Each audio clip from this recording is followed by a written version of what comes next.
আমি যে ভাঙাটা আমি ওনাকে অনুরোধ করছি যে ভাই এটা অমুকের গ্যারেন্ট না, এটা কি করে থাকেন সাধারণ ব্যবসায়ী, আমার এটা ভাঙেন না। এই ভাঙার কথা বলতে আমাকে কমপক্ষে 5 থেকে 14টা দাও মেরে দেয়। অলরেডি আমার গায়ে 3টে দাগ আছে, হাতে আমার গেল স্টেশনে চলেছি এখন বর্তমান।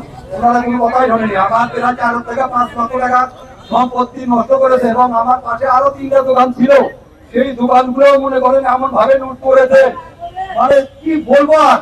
ওনারা কোনো কথা বলেনি। আমি চাই অপরাধীর বিচার হোক, কিন্তু ওরা সাধারণ লোক কেন এগুলো হয়রানির মধ্যে যাবে? অপরাধীর বিচার হোক।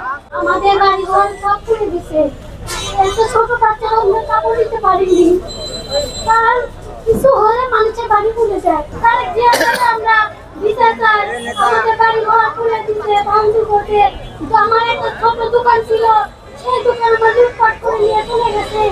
কোনো কিছু অস্তিত্ব নাই, থাকার মতো আমাদের জায়গাও নাই।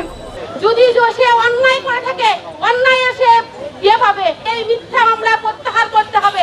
মিথ্যা মামলা প্রত্যাহার না করলে যারা এই বিচারে আওতায় ছিল, যারা এই মার্ডার করেছে, তাদেরকে আওতায় আনে, তাদেরকে বিচার আইনের চোখে কেন এখনো রঙিন চশমা? আমরা এই পকেট মারে যে প্রধান গডফাদার তাদেরকে সামনে এনে এই ব্যবস্থা করুক। সদর থানা বলি এবং আইন প্রশাসনে বলি যে আপনারা কেন একজন বাদী পক্ষের কোন একটা বয়ানে কোন লিখিত তথ্য বা কোন প্রুফ ছাড়া, তদন্ত ছাড়া আপনি কেন একজনের নামে আপনি মামলাটি গ্রহণ করলেন? আমরা অতি বিলম্বে এই সবটি জানতে চাই এবং এই মামলাটি অতি বিলম্বে প্রত্যাহার করতে আপনাদের বাধ্য করছি।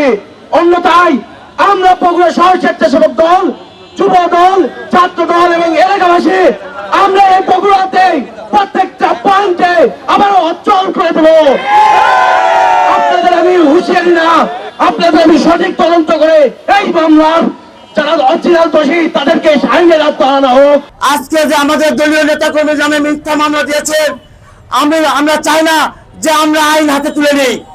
আমরা আপনাদের মাধ্যমে সঠিক বিচার চাই এবং সঠিক তদন্ত করে যারা সঠিক আসামি তাদেরকে আইনের আওতায় নিয়ে আসুন। বিগত কিছুদিন পূর্বে ফুলবাড়িতে যে হত্যাকাণ্ডটি হয়েছে, রবিন নামে একটি ছেলে নিহত হয়েছে, আমি চাই এই হত্যাকাণ্ডেরও সুষ্ঠু বিচার হোক। কিন্তু এই হত্যাকাণ্ডকে ঘিরে যে অরাজকতা, যে মত সৃষ্টি করা হয়েছে, ঘর বাড়ি লুণ্ঠন করা হচ্ছে, মানুষের গরু ছাগল টিভি ফ্রিজ সবকিছু লুট করে নেওয়া হয়েছে প্রশাসনের নাকের ডগায়। বগুড়া প্রশাসন, আমি এই মুহূর্তে কিছু বলতে যাচ্ছি না যেহেতু তারা নতুন এসেছেন, কিন্তু তাদের ইতিহাস জানতে হবে। বিগত 17 বছর বগুড়ার মানুষ এই পকেটমার ছিনতাইকারীদের দ্বারা নির্যাতিত। আপনারা যুবদল, স্বেচ্ছাসেবক দলের নামে যে মামলা নিয়েছেন, অবিলম্বে সুস্থ তদন্ত করে প্রকৃত দোষীদের চিহ্নিত করে আইনের আওতায় নিয়ে আসুন, অন্যথায় কিন্তু পরিস্থিতি অন্যরকম হয়ে যাবে।